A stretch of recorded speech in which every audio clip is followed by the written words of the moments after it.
Hello friends, welcome to Sri kids TV. Tamil கதைகள் முனிவர் கொடுத்த வரம் பகுதி 2. ஒரு அடர்ந்த காட்டுக்குள்ள குட்டி பூனை ஒண்ணு அங்க இங்கன்னு சுத்தி திரிஞ்சிட்டு இருந்துதான். அது யாரையோ தேடிட்டு இருந்துதான். கொஞ்ச தூரம் போனதும் தூரத்துல இருந்த புலி பூனைய பார்த்துடுச்சான். என்னது இது, பூனை அதுவும் காட்டுக்குள்ள சுத்துதே, இது யாருக்காக சுத்துதுன்னு தெரிஞ்சுக்கணுமே அப்படின்னு நினைச்ச புலி பூனைய கூப்பிட்டுதான். பூனையும் புலிய பார்த்து பயப்படாம புலிகிட்ட வந்து பேச ஆரம்பிச்சுதான். பூனையே, நீ காட்டுக்குள்ள என்ன பண்ற அப்படின்னு கேட்டுதான் புலி.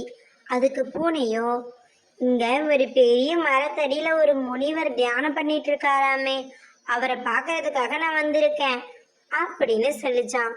அதை கேட்ட புலியோ, அட, முனிவரை பார்க்க காட்டுக்குள்ளேயே வந்திருக்கியே, அப்ப அவர் அவ்வளோ சக்தி வாய்ந்த முனிவரா அப்படின்னு கேட்டுச்சான். பூனையோ, ஆமாம் புலியாரே, அவரு ரொம்ப சக்தி வாய்ந்தவர், உருமாத்தும் வித்தையெல்லாம் தெரிஞ்சு வச்சிருக்காராம். எனக்கு இந்த வாழ்க்கையை பிடிக்காததுனால என் உருவத்தை மாத்திக்கிறதுக்காக நான் அவர்கிட்ட போறேன் அப்படின்னு சொல்லிச்சான்.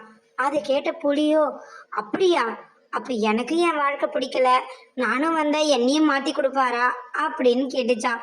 கண்டிப்பா வாங்க, நம்ம 2 பேரும் சேர்ந்தே போலாம் அப்படின்னு சொல்லிட்டு புலியும் பூனையும் அந்த முனிவரை தேடி காட்டுக்குள்ள அலைய ஆரம்பிச்சாங்களாம். ஒரு வழியா பூனையும் புலியும் முனிவரை கண்டுபிடிச்சிட்டாங்களாம். 2 பேரும் அங்கிருந்து முனிவர்கிட்ட அமைதியா போய் அவர் அருகில உட்காந்துக்கிட்டாங்களாம். முதல்ல பூனையார் பேச ஆரம்பிச்சாராம். முனிவரே, எனக்கு ஒரு உதவி செய்யுங்களேன் அப்படின்னு கேட்டாராம். அதுக்கப்புறம் புலியார் சொல்லிச்சான், ஆமா முனிவரே, எனக்கும் உங்ககிட்ட இருந்து ஒரு உதவி வேணும் அப்படின்னு. அதை கேட்ட முனிவரோ பூனைய பார்த்து, என்ன உதவி வேணும், நீங்க 2 பேரும் சேர்ந்து வந்திருக்கீங்களே அப்படின்னு கேட்டாராம். அதுக்கு முதல்ல பூனை பதில் சொல்ல ஆரம்பிச்சுதான். முனிவரே, நான் கிராமத்துல ஒரு வீட்டுல வளர்க்கப்படுற பூனை, எனக்கு 3 வேளை உணவு கிடைக்குது, எல்லா வசதிகளும் இருக்கு, ஆனா என்னை பார்த்து யாரும் பயப்படுறது இல்லை, எனக்கு ஒரு சுதந்திரமே இல்லாத ஒரு வாழ்க்கையை நான் வாழ்ந்துட்டு இருக்கேன் அப்படின்னு சொல்லிச்சான். அடுத்து முனிவர், புலியே, உன் பிரச்சனையை சொல் அப்படின்னு சொன்னாராம். அதுக்கு புலியோ, முனிவரே, நான் இந்த காட்டுக்குள்ள எப்ப பாரு தனியாவே இருக்கேன், நான் புலின்றதுனால என் கூட நட்பு காட்ட கூட ஆள் இல்லை, எனக்கான உணவை நானே தேடி அலைஞ்சு ரொம்ப கஷ்டப்பட்டுட்டு இருக்கேன், எனக்கு இந்த வாழ்க்கையே பிடிக்கல முனிவரே அப்படின்னு புலி சொல்லிச்சான்.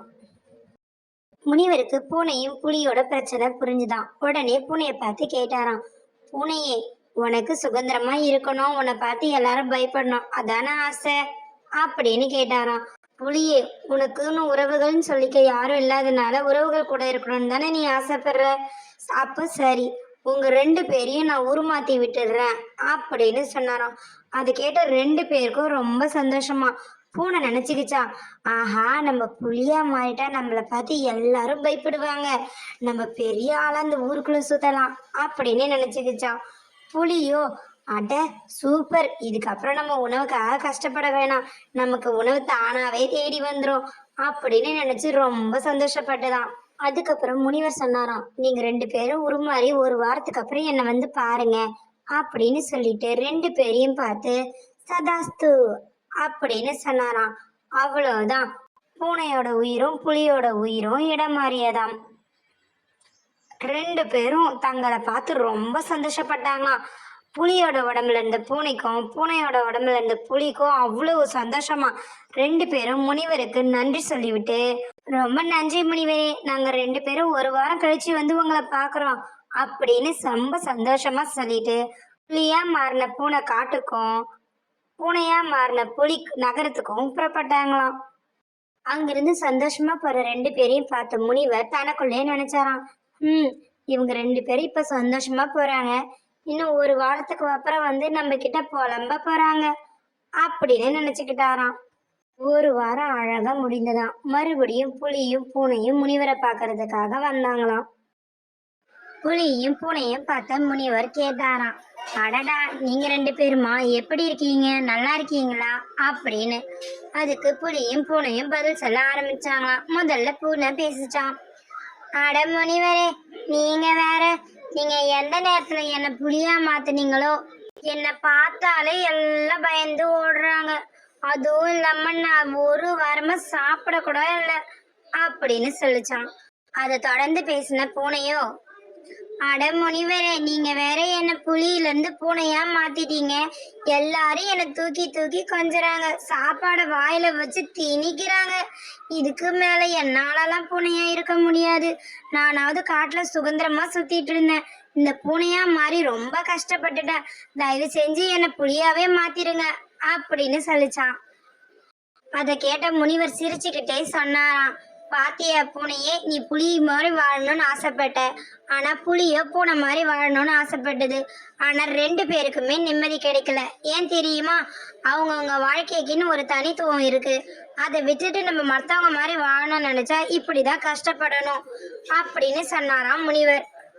புலிக்கும் பூனைக்கும் முனிவர் சொன்னது புரிஞ்சுதான். சரின்னு சொன்ன முனிவர் 2 பேரையும் மறுபடியும் மாத்தி விட்டுட்டாராம். அப்பாடான்னு புலியும் பூனையும் சொன்னாங்களாம், நான் புலியா மாறினதுக்கு அப்புறம் தான் எனக்கு ரொம்ப சந்தோஷமா இருக்குன்னு புலி சொல்ல, பூனையோ, அப்பா பூனையா மாறிட்டேன், இனிமேல் நான் பட்னியே கிடக்க வேணாம் அப்படின்னு சொல்லிக்கிட்டு அங்க இருந்து சந்தோஷமா போனாங்களாம்.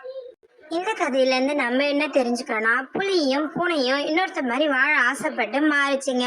ஆனா அவங்களோட வாழ்க்கையை ஒரு வாரம் கூட வாழ முடியல. அது போலதான் நம்மளும் நம்மளோட வாழ்க்கையை நம்ம இஷ்டத்துக்கு வாழணும். அடுத்தவங்களை பார்த்து ஆசைப்பட்டு அவங்கள மாதிரி வாழணும்னு ஆசைப்பட்டா கஷ்டம்தான் படணும். Thanks for watching our channel. Like, share and subscribe us.